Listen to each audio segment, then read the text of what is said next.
आकांक्षा सेवा सदन द्वारा यह जेंडर मेला लगाया गया है। ये जागरूकता के लिए ऐसे कार्यक्रमों की बहुत ज़रूरत है। हमारे समाज में अभी भी स्त्री पुरुष में भेदभाव किया जाता है।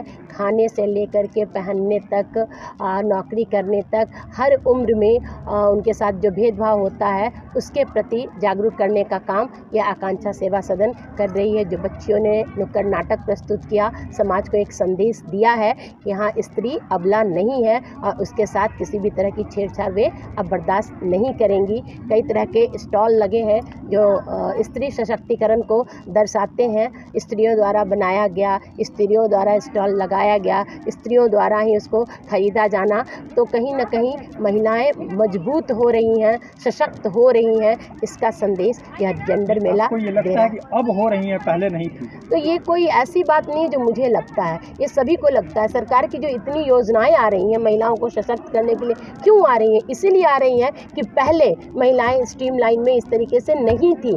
अब धीरे धीरे जैसे जैसे महिला जागरूक हो रही है, पढ़ रही है, घर से बाहर निकल रही है, तो उनमें सशक्तिकरण आ रहा है। तो ये तो सर्वविदित है कि अब महिलाएं पहले से सशक्त हुई हैं और उसमें ऐसे आयोजनों की महती भूमिका है। एक बड़ा ही अहम सवाल अभी बच्ची सपना ने जो कहा था, समाज में जो पीरियड की बात है उससे कहाँ तक अनभिज्ञ होते हैं पुरुष?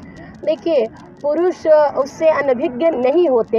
हाँ, उसके कष्ट से, उसके साथ जो पीड़ा महिलाएं झेलती हैं वो महिलाएं बताती नहीं, तो पुरुष जानते नहीं हैं। लेकिन ये तो जानते हैं कि हाँ, वो एक रचना का नियम है, उसके तहत स्त्री रजस्वला होती है और रजस्वला होती है तो वो उसे एक प्रकृति का चक्र मानते हैं। लेकिन उसमें जो पीड़ा होती है, उसमें जो खास करके महिला सदस्यों द्वारा ही घर में जो भेदभाव किया जाता है, पुरुष बहुत हद तक उससे अनजान है। लेकिन अब बहुत पुरुष जागरूक हुए हैं और जो भी शादीशुदा पुरुष है उनको तो उस तकलीफ़ का भी अंदाज़ा है, क्योंकि उनको पत्नियां कह पाती हैं। लेकिन हाँ, बहनें अपने भाई से नहीं कह पाती, अपने पिता से नहीं कह पाती, इसलिए उस पीड़ा से कुछ हद तक वो अनभिज्ञ है। आपका परिचय?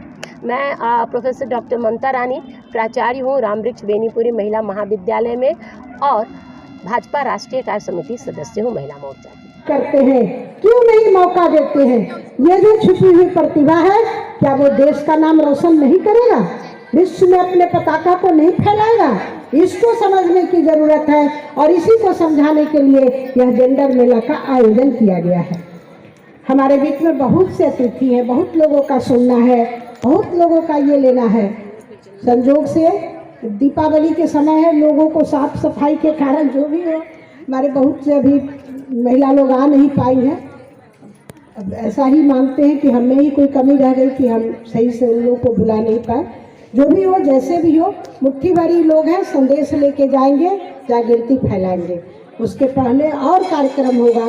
हम सपना, एक प्यारी सी छोटी सी लड़की सपना, युवा लीडर सपना, गांधी फैलो पीरामल की सपना, उससे हमने अनजाने में बात करी थी और उसके बातों में जो जेंडर की समझ आई, हमें लगा कि वो सपना को आने की ज़रूरत है, क्योंकि हमारा सपनों का पेट वैसे ही किशोरियों और युवा लीडर से पूरा होगा।